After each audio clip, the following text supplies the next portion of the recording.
Fixing Yu-Gi-Oh's balance problem with examples. Let's take a look.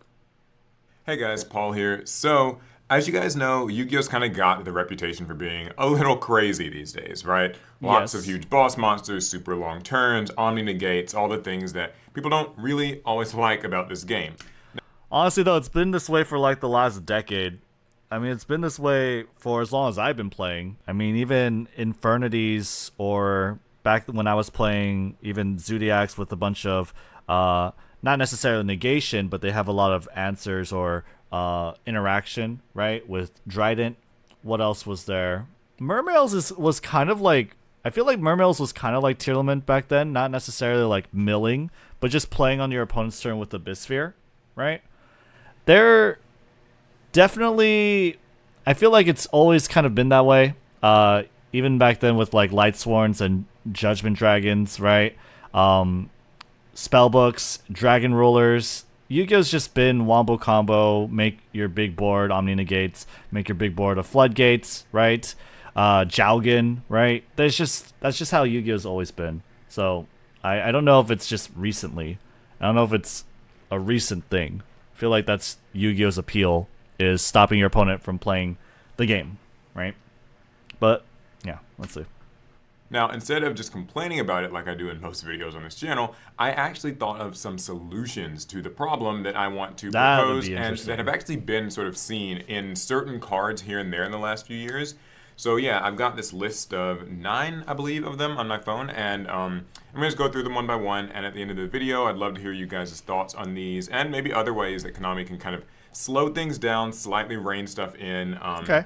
I got what I think are pretty good reasons for all of them, and there are usually some examples of cards that already exist that use these sorts of things, so yeah, hopefully that helps. Okay, the Sure. first is search and replace. This is one that I've become a really big fan of. It's basically whenever there's a search effect, I think that Okay. it should not be a pure +1. Like, you know how you Yeah. can normal summon most like search cards and they just like get the card to your hand? Well, I like the cards like Springen's Kit, for instance, Yeah. where it can search a branded card, but then you have to put a card from your deck back into it, or usually maybe at the bottom. And I think this is That's pretty good. That's interesting for sure. It would definitely make decks less consistent in Yu-Gi-Oh, but I mean, well, in a way you're consistent, but you give up like extension. You have to give up something, right?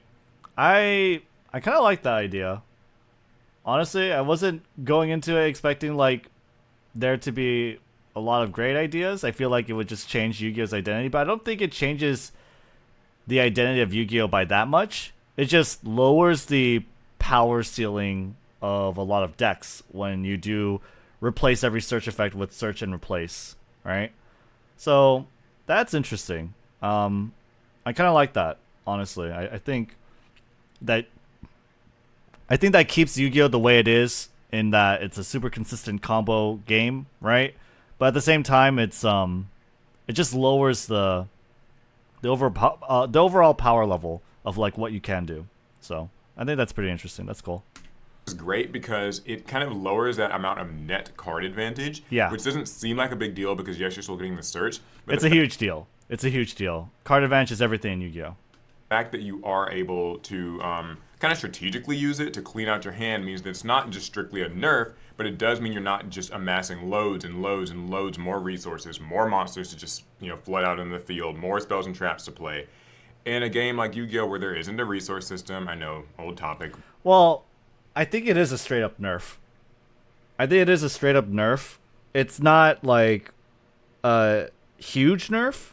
It's not like enough to break the game, but it's good. I think it's a good hit change. But like the fact that you can just kind of play cards means that any card in your hand is usually live, and that means that Yeah. uh, effects that can kind of like not just get you pure raw pluses would be a really nice thing. Like I Yeah. said, Springen's Kit does this. There are a couple of other like examples in usually lower tier archetypes, so that's one that I think could be really good. The second one is in-phase searching. Now this one's a little bit more What? heavy-handed, but one that I think could definitely slow the pace of turns down a little bit.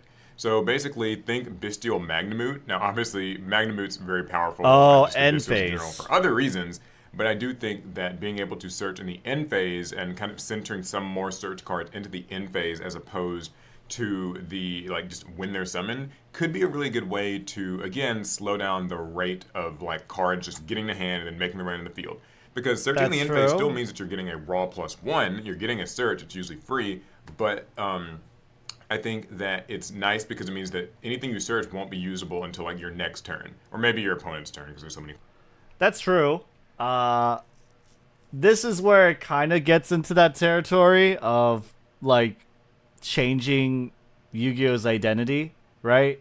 Because if you're replacing every search effect, or I don't know, I guess flooding it with these kind of effects that you search during the end phase, you're basically not comboing, right? You're putting something on the board to set up for next turn, which, yes, that would slow down the game. Yes, that would uh, make sure that there's more interaction, more back and forth. It'll give opportunities to actually play trap cards, right? That is true, but also I feel like it just doesn't feel like Yu-Gi-Oh at that point. Whereas with the search and replace, you can do your combo, but it's just not going to be ridiculous. And you're not going to, like in Master Duel's case, you're not maybe not going to have Max C. Maybe you have to give up a Max C. Maybe you have to give up an Ash Blossom. Maybe you have to give up an Imperm or any, or like for me, like Widow Anchor or whatever, right? Basically things to help you solidify your board. So I feel like search and replace is really good. I don't know how I feel. I don't think end phase searching is. I feel like that's a little too much. I feel like that's a little too much. Quick effects in the hand and stuff in this game. But I think that that would be a really cool thing. Bestial Magnet might not be the best example. There's like really old cards that did this actually. I remember Genex Neutron was one that I always liked, Okay. like way back 10, however many years ago. But yeah, I think that just searching during the end phase, if it's going to be just a free search, would not be a bad thing. Especially because it can still activate like on the field, but then it searches on the end phase. So Yeah. there's like a Gravekeeper's Fusion monster that actually does this. Or like Gravekeeper's Shizuku. Summoner, Spiritualist, Shizuku. something like that. I forget the name. But yeah, more of the search in the end phase I think could really help to bring down the pace a little bit. I think it does bring down the pace, but I also think it just kind of ruins the spirit of Yu-Gi-Oh, if that makes sense.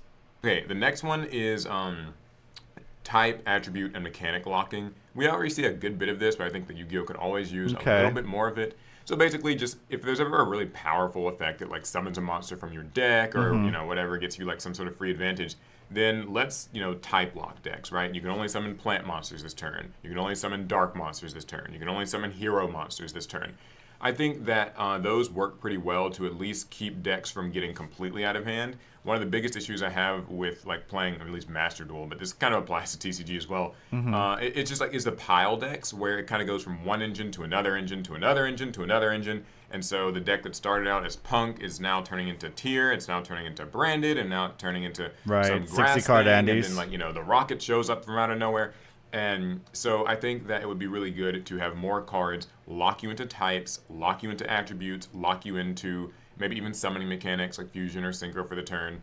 And I think that, yes, I know some people might say that kind of makes things a little more boring or a little bit more like rigid and homogenous, but I think that it actually helps cards work a little bit more as intended because I don't know if it makes it homogenous, but I feel like this is a personal preference or taste sort of thing with regards to like making things more archetypical and making basically killing general cards, right?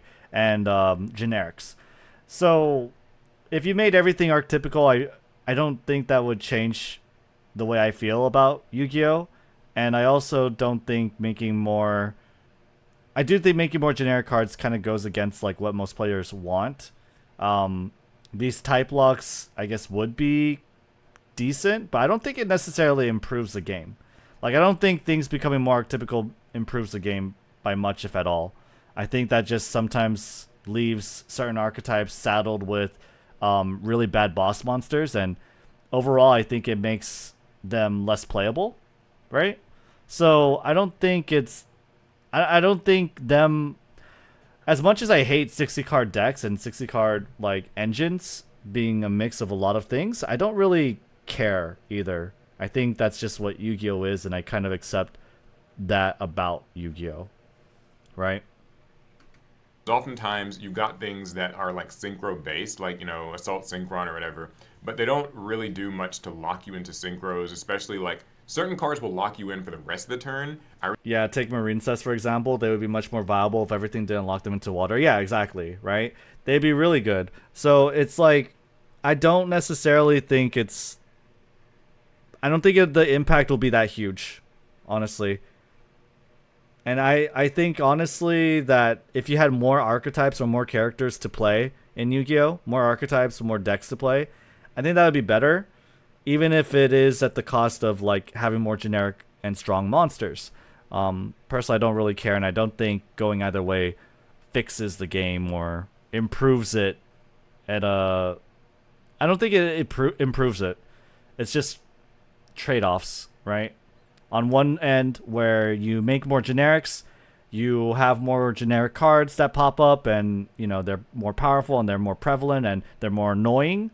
But I don't really care because annoying doesn't really do anything for me on that regard. Like if they can make a generic boss monster, that's fine. That just means they get to play their deck. And making things archetypical, I don't think really changes much because Yu-Gi-Oh is already such an archetypical game. So I really think that it would be even better if some cards like locked you in for the full turn. So if you've done another summoning type before this, maybe you can't use the card.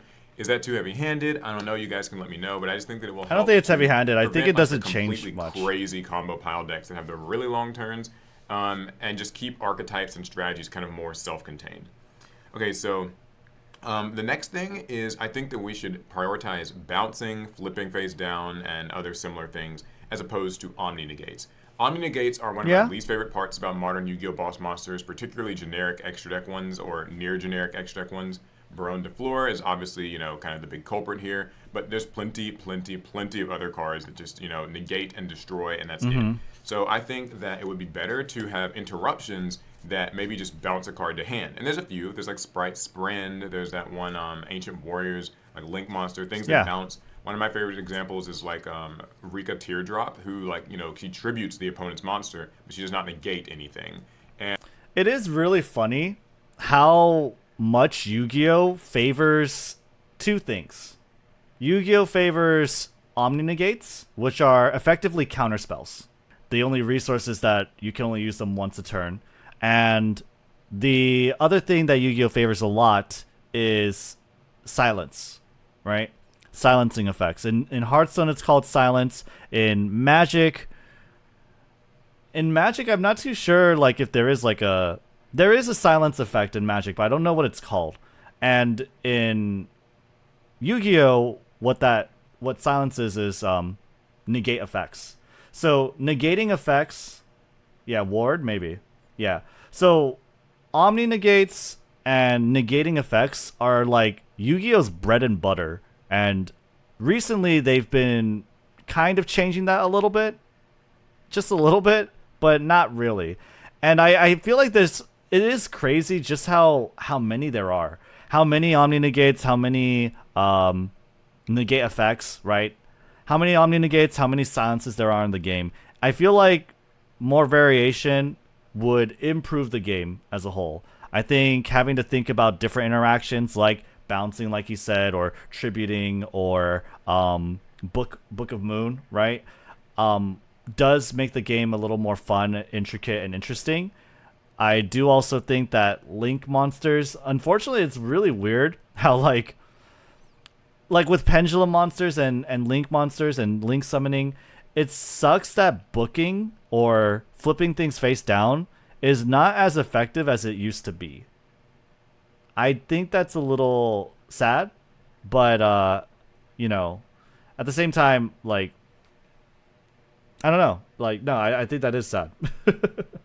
So yeah, I think if they did have a variation of removal and things to deal with cards, I think that would be good.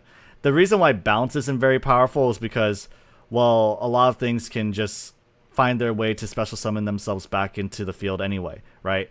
Or the reason why like other forms of removal isn't powerful or booking isn't powerful is because the effects go off anyway, right?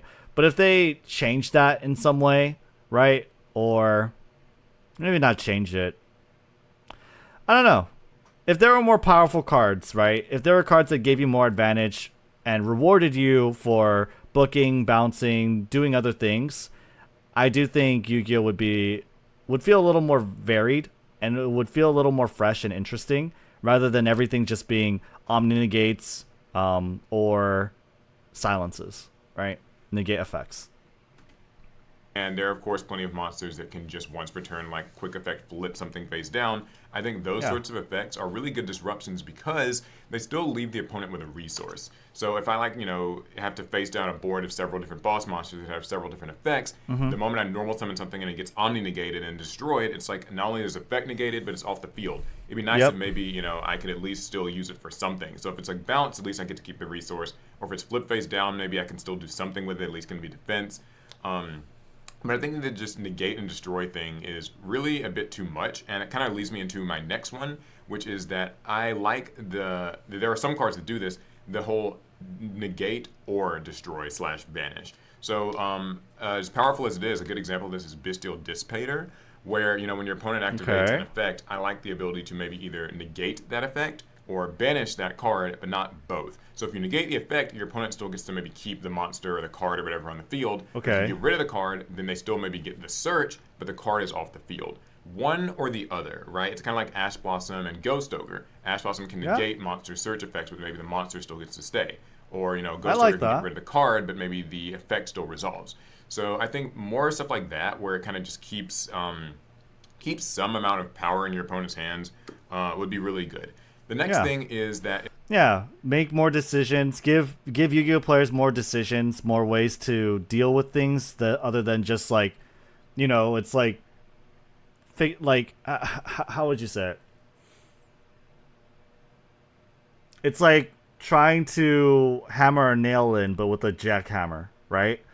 Everything is so over the top where it's a counterspell or a silence, right? And also destroy.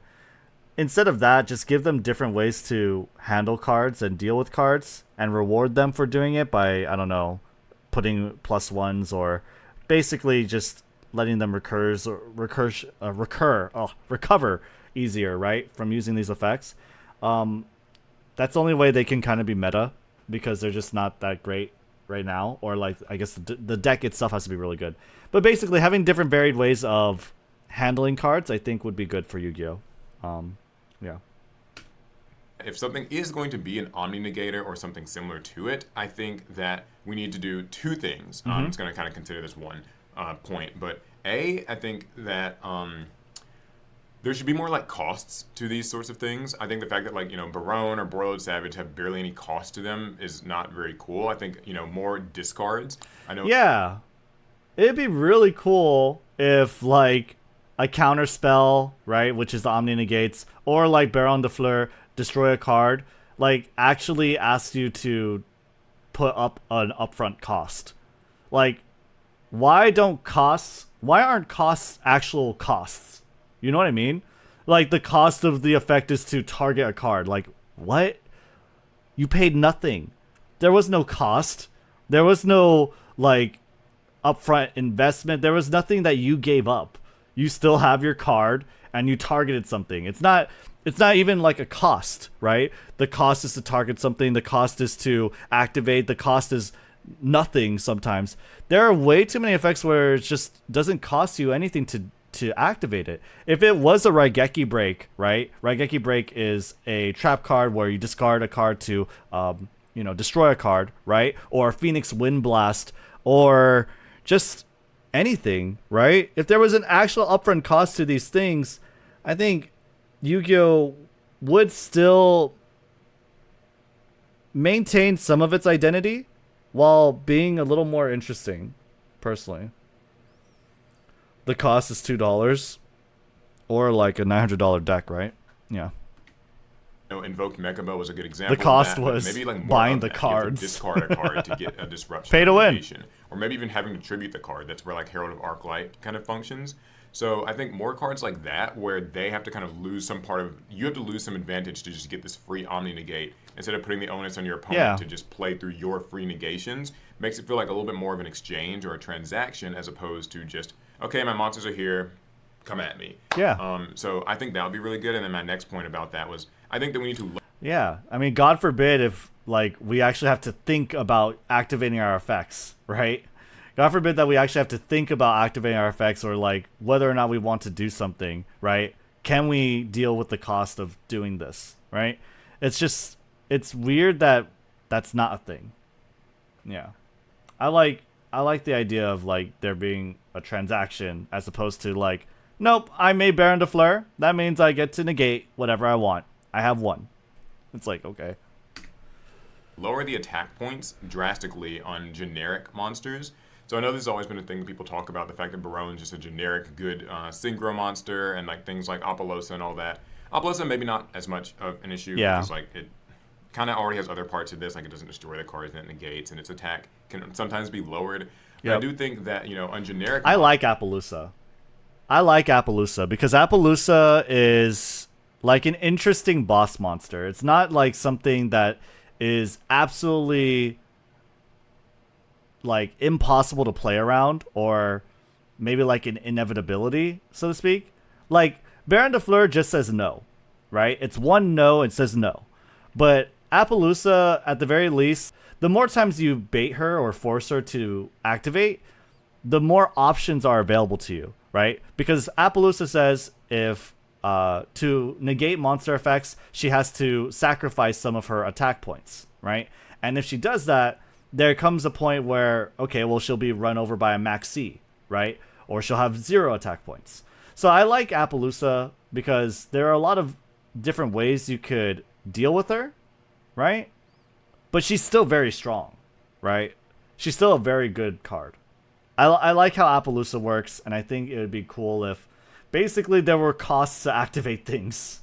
There were costs to actually do things in Yu-Gi-Oh, right? monsters, their attack should be drastically lower. Like, I think that Baron having like 1,000 less attack would be significantly, or even like 800 less attack and defense would be significantly better, because I think that it means that now you are more encouraged to make your decks kind of in-theme boss monsters that usually right now in Yu-Gi-Oh aren't good enough. You can make those because they have higher stats and more specialized powerful effects, but they can only be used by one deck, whereas the generic stuff is strong, but it's weaker and easier for opponent to maybe swing over. Or, you know, like I said, if they have to lose themselves in the negation, like, you know, tribute themselves or discard cards, that would help a lot. Okay, the next thing is a kind of small one. I think monsters summoning themselves in defense position is actually a really big deal. So a good example of this is the Silver Labyrinth Castle Lady. Okay. As powerful and OP as she is otherwise, because there's other issues with her. That's cool. I do like that she summons herself in defense position. Yeah. Her defense is still really freaking strong, but that means that if you summon her in your turn, it's still... Yeah, if you force these like special summons that come out of nowhere to be in defense position, at the very least, what it turns off is the option to OTK, right?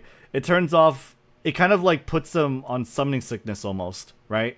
Almost. In that, like, you basically can't go for game with these extra spam summons. I actually think that's a good idea too. That would actually, like, slow down the game. It would still maintain Yu-Gi-Oh's identity of spamming monsters, creating crazy boards, right? But it would also just make it so that you don't have the option to just push for game when you have turn 3, right? Or whatever. So I think that's actually pretty nice. Still not so bad, because it just means that, like, she like if it's a free summon, just summon it. And I actually think that this force would it to be defense. Really, it's not fully there, but it's like a subtle form of summoning sickness. There you go. Monsters just having to summon themselves in defense position. Now, obviously, this doesn't work with extra deck monsters, but I think that any of the really powerful bosses like her, and there are a few other examples I'm sure you can think of, having it to is summon pretty much themselves summoning in defense sickness. position, you know, maybe even like, I don't know, Kashtira monsters, because they're just so beefy as it is. Like, having to summon these monsters in defense position would be a really good way to give your opponent a turn to at least swing over them, as opposed to you getting to just like summon them in attack and just swing. Yep. This is like not maybe the biggest thing, but I do think since Yu-Gi-Oh doesn't have summoning sickness, and I think most people agree they don't really want it to be like a game full of that, this could be like maybe a nice middle ground. Okay. I still got 2 more. I mean, it's pretty much summoning sickness, right? In Magic, you could activate effects of your cards, right? Well, sometimes. A lot of the effects activations in Magic are tapping, and if you are actually no, if you're summoning sick, you could tap. Never mind. No, yeah. I mean, it's pretty much like summoning sickness. Summoning sickness basically stops you from attacking, right?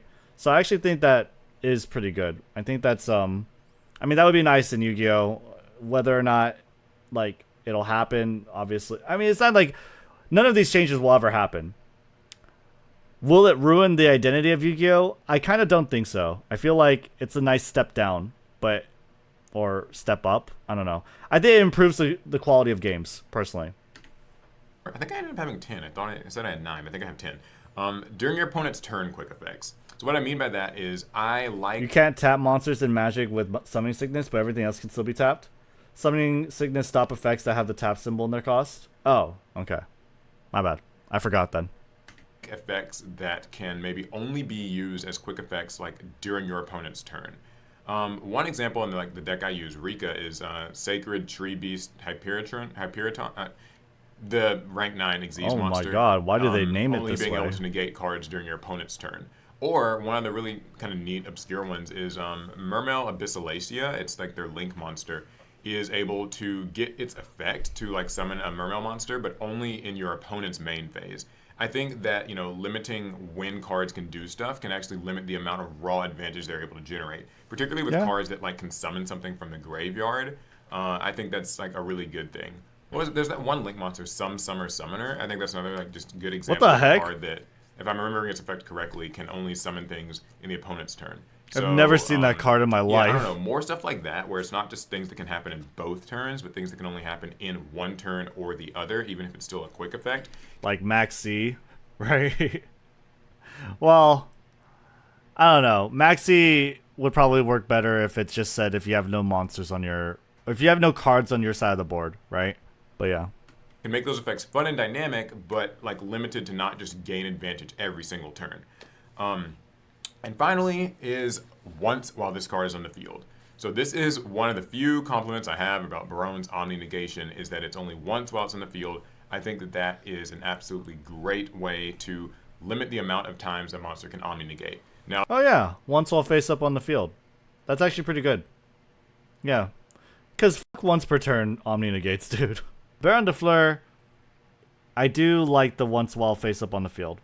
It makes the resource a lot, you know, it makes it like there is more of a cost to it. Not really, but there is still like more at stake for like something so generic, so easy to make.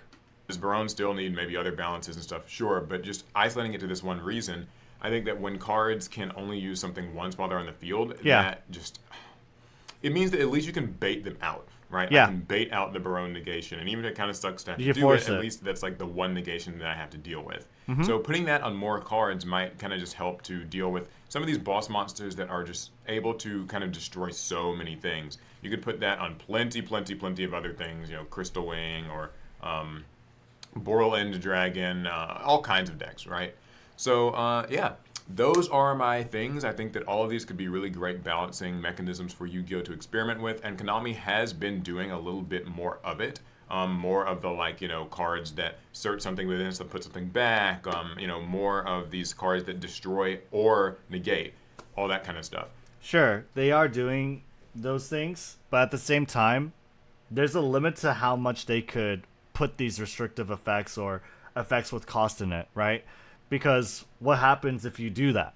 What happens if you put more costs on effects? What happens if you introduce the summoning sickness? Or what happens if you do have like the search and replaces, right? Well, then those decks are just weak, right? And they're just not played in favor of the millions, the hundreds of other archetypes you could play that aren't restricted by those things. So Yu-Gi-Oh! The core problem of Yu-Gi-Oh! Is the power creep, right? You can't really introduce these interesting costs or effects realistically, or at least you can't do it too much. You could do it with like one card, maybe like Springen's Kit, which that's what it is, but you can't really make archetypes with it. You can't flood archetypes, make new archetypes with so many of those things, unless they gave you some sort of advantage elsewhere, right? Some sort of like huge advantage elsewhere, which then it's just the same thing. It's just still annoying, right? Kind of like branded being annoying, right? But yeah, uh, they're interesting, right? Definitely a very interesting like sort of thought experiment, right? How you could possibly balance Yu-Gi-Oh as a game. Maybe go back and change all the text in Yu-Gi-Oh such that once while face up on the field, or whatever you search and replace. Those are interesting like format ideas for sure. It's not really like, obviously it's not something that Konami would ever like do. Next, right? So yeah, those are my things. I think that all of these could be really great balancing mechanisms for Yu-Gi-Oh to experiment with, and Konami has been doing a little bit more of it. Yep. More of the cards that search something within it, so put something back. More of these cards that destroy or negate, all that kind of stuff. I think it's all great. I just would like to see more of it. Let me know down in the comments, what are some other ways you guys would maybe balance Yu-Gi-Oh? Just subtle little things. Like, I'm not talking about, okay, ban list overhaul or some huge, you can only summon 3 times in a turn. But just little things that you've actually observed on Yu-Gi-Oh cards that have made a small but meaningful difference. Because that stuff does add up. So yeah, that's going to be it. I have gone on long enough. Let me know what you guys think. Subscribe to APS Amplifier, of course, trying to get to 100K subs in this channel. So you'll be seeing me posting a little bit more often. Help us get there. All right, that's going to be it. I'll see you in the next one. Pass turn. Yeah. Other restrictions, other things that are, at least for me, super interesting. Sky Strikers, right? Sky Striker restriction is probably one of the biggest reasons why I think the deck is so compelling or cool, is that you have these really cool effects like, quick effect change of heart, right? You have, Afterburners pops 2 things, right? The last thing doesn't target, right?